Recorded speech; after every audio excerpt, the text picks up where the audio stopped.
Hello guys. From this session onwards, we are going to focusing conducting and superconducting materials. The most important property characterizing the electrical properties of a solid is the electrical resistance, which can be expressed more conveniently in terms of geometry independent quantity like resistivity. Electrical conductivity is also widely used.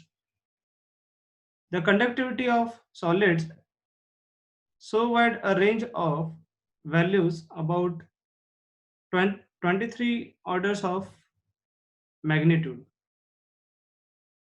No other quantity varies to a such extent.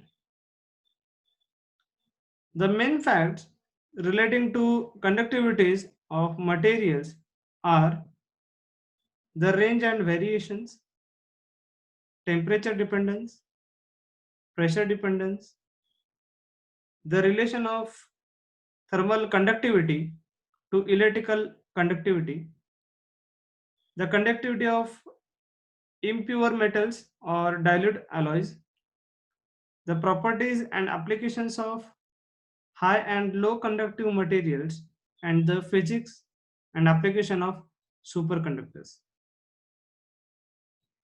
Let's start with the electrical conductivity. A well-known electrical property of material is nothing but a resistivity, and it is related with resistance. So it can be defined basically resistivity resistance is equal to resistivity into the length divided by area. If you are thinking about a conductor, then you can define that resistance of that conductor is equal to resistivity of that material into length of the conductor divided by area of cross section of the conductor. The resistivity is always expressed in normally expressed in ohm meter. The electrical conductivity is the reciprocal of electrical resistivity, and it is expressed in per ohm per meter. Electrical conductivity varies widely from one class of materials to another, and it is movement of electrical charge from one location to another. In metal, this charge carries are electrons. At room temperature, a typical insulator has conductivity in the range of 10 to minus 16 per ohm per meter, whereas for a semiconductor, the value might be 10 to minus 2 per ohm per meter. And for metal such as silver, the conductivity will be as high as 10 to 8 per ohm per meter. It is well established fact that high conductivity in the metals is associated with the presence of free or conduction electrons. These electrons are able to move freely in the lattice and do not belong to any particular atom. These free electrons are given the name of electron gas. Let's see the concept of a free electron theory of metals, which is associated with the Ohm's law. The first reasonable approach to an explanation of electrical conduction in solids was proposed by a scientist Drude, which is in 1900 AD. Drude imagined conductive metal in the form of gas of free electrons. An applied electric field accelerates the electrons along the field because the ions they encounter in the crystal lattice deflects them and they interpose the resistance. The electrons settle into the constant drift velocity that is proportional to the strength of applied field. He supposed the mean free path of electrons between collisions to be only about the length of distance between atoms in the crystal.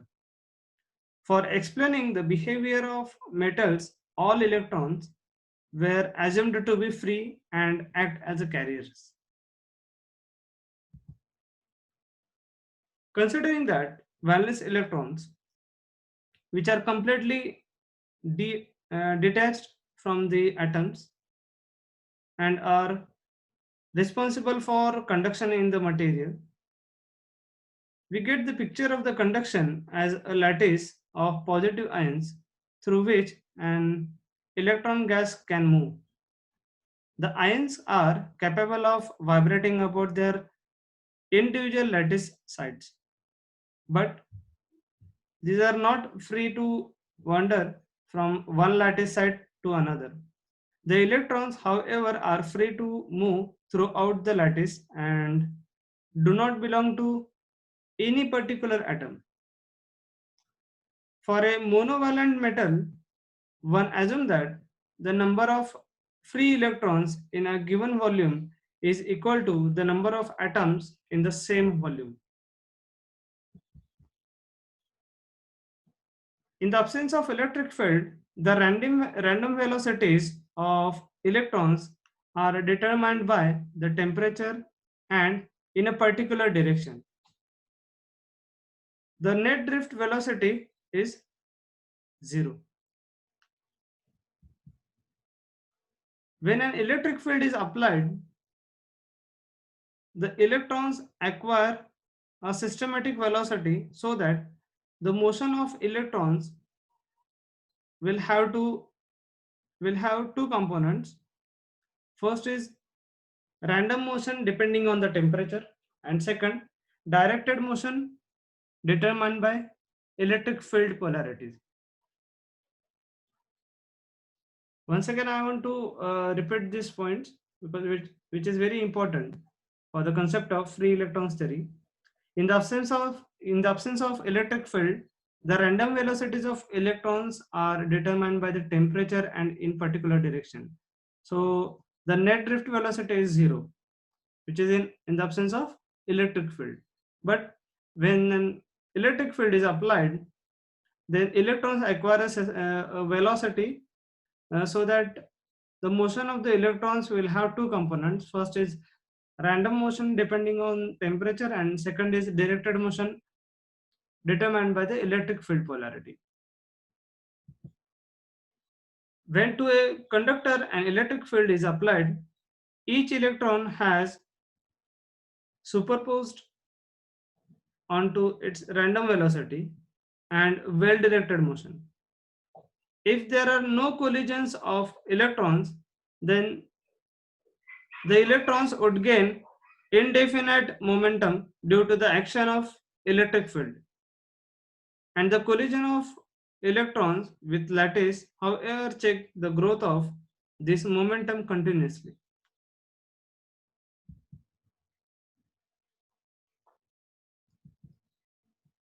Consider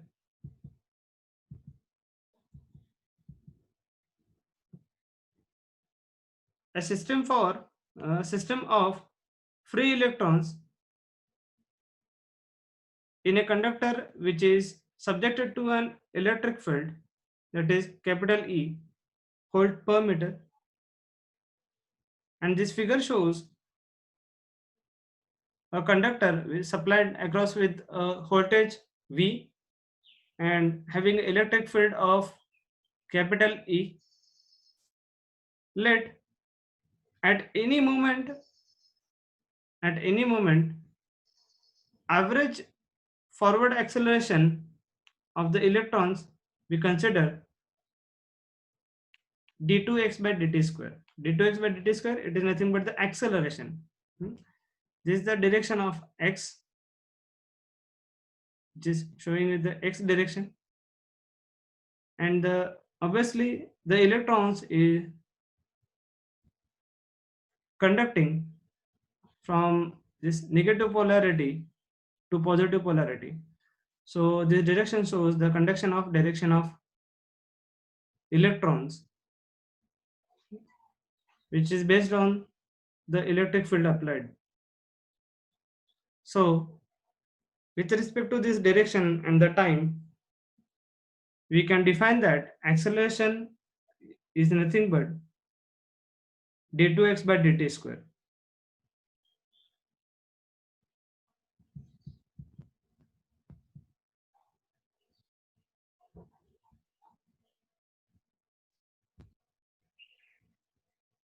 So from this diagram, we can calculate the force acting on a unit charge.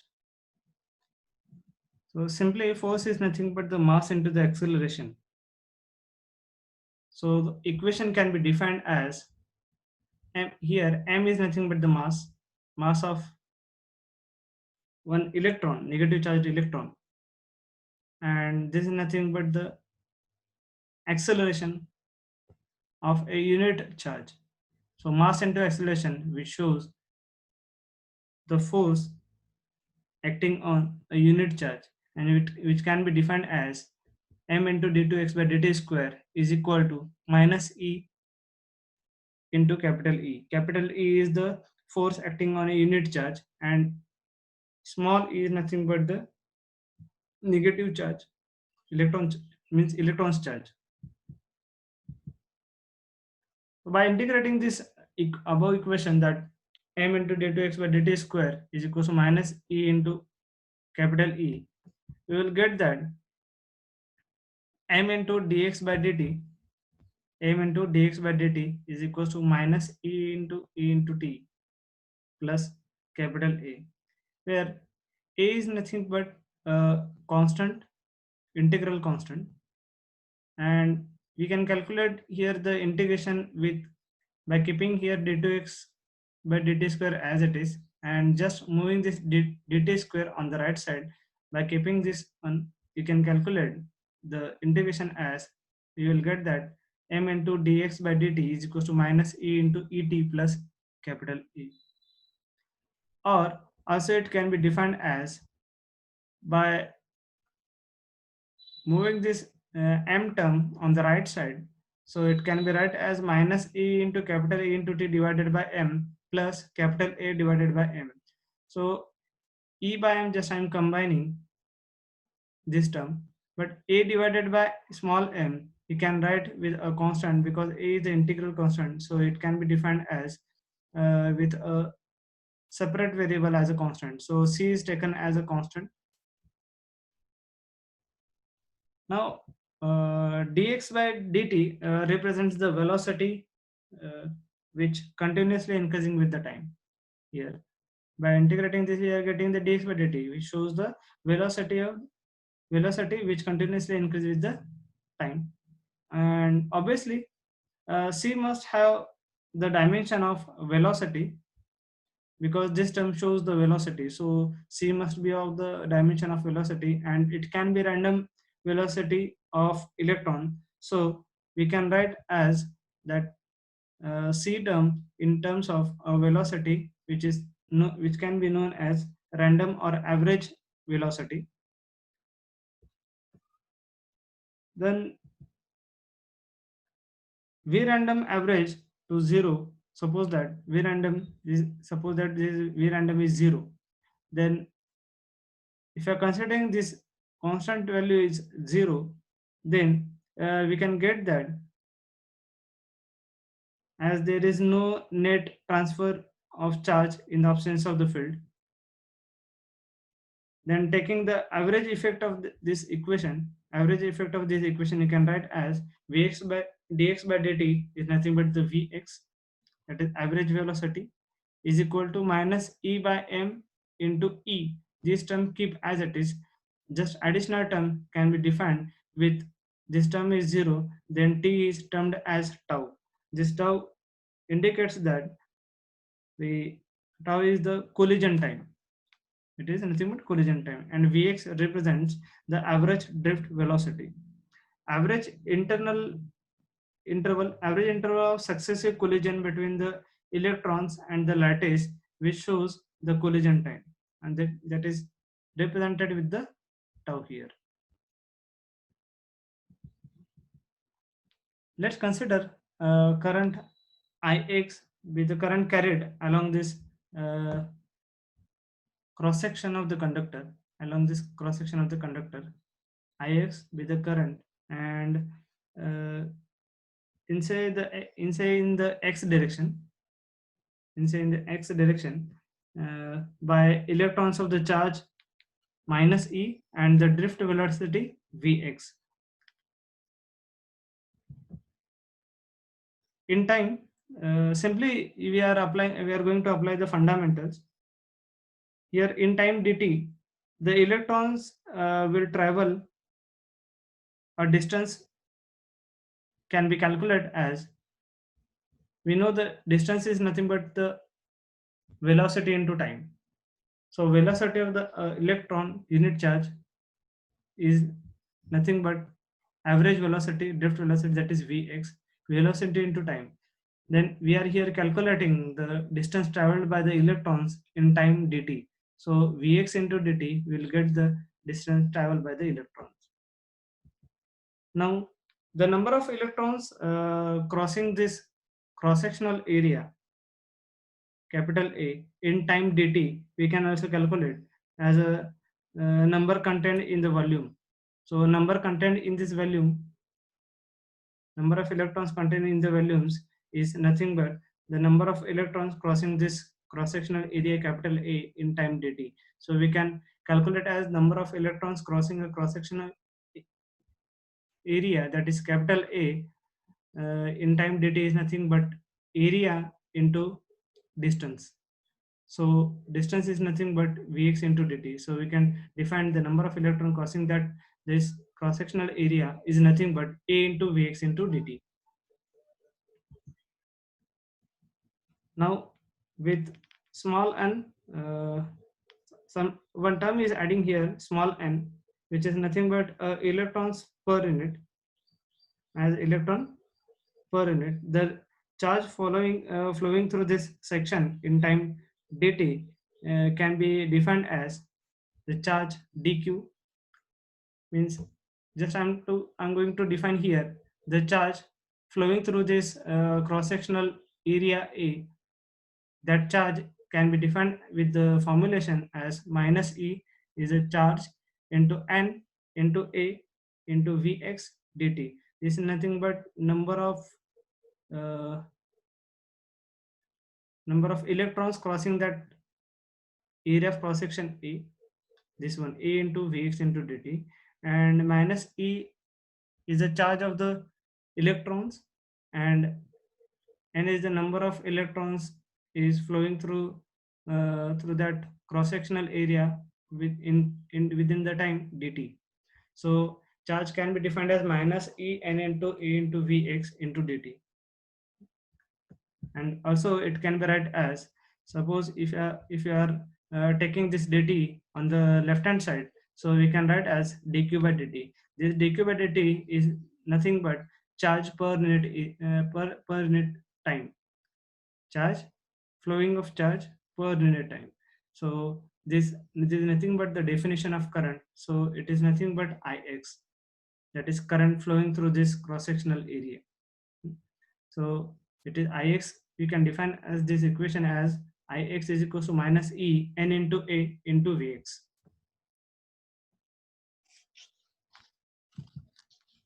So if I also modify that as, if I writing here Ix, and if I keeping this capital A on the left hand side, it becomes Ix divided by A. Ix divided by A. Ix divided by A is nothing but current per unit area, and this current per unit area which shows J. J is defined as the current density. So Ix divided by A showing the current density, that is Jx, which can be defined as minus En into Vx. These are the very fundamental terms. From this equation, from these equations, we can write as Jx. Obviously, we know that the Vx is equals to minus E upon M into E into tau. We earlier defined that here. Vx is nothing but minus E divided by M into E into tau. So it can be utilize this equation for previous current density equation. That is, we know that Jx is equals to Ix divided by A is equal to minus E into N into Vx. For Vx, we can be replaced by the minus E by M E into tau. So the current density is a general property of a material which does not depend on the size of the conductor. You can see here, which does not depend on the size of the conductor from this relation. So it can be modified as E into E square and keep as it is, and the tau divided by M E capital E as it is. It is proportional that this current density is proportional to the electric field E and this constant, which is called as the conductivity of, this term is called as conductivity of the material, which is indicating by the sigma. So sigma is nothing but N into E square tau divided by M. This is a constant value. So we can write that in general that Jx is equals to sigma into E, sigma into E. This is nothing but one form of Ohm's law, simply. So this relation we can define as a Ohm's law as we have I is equals to J into A. Simply you can go with that. I is equals to J into A, because current density is nothing but the current per unit area. Just I am keeping this area on right side. So we can write that current is equals to current density into area. So current density is nothing but we defined earlier that sigma into E. So conductivity into electric field. So sigma into E into A. So capital E is nothing but you can define as the voltage divided by L. So this is the electric field per unit length of the conductor.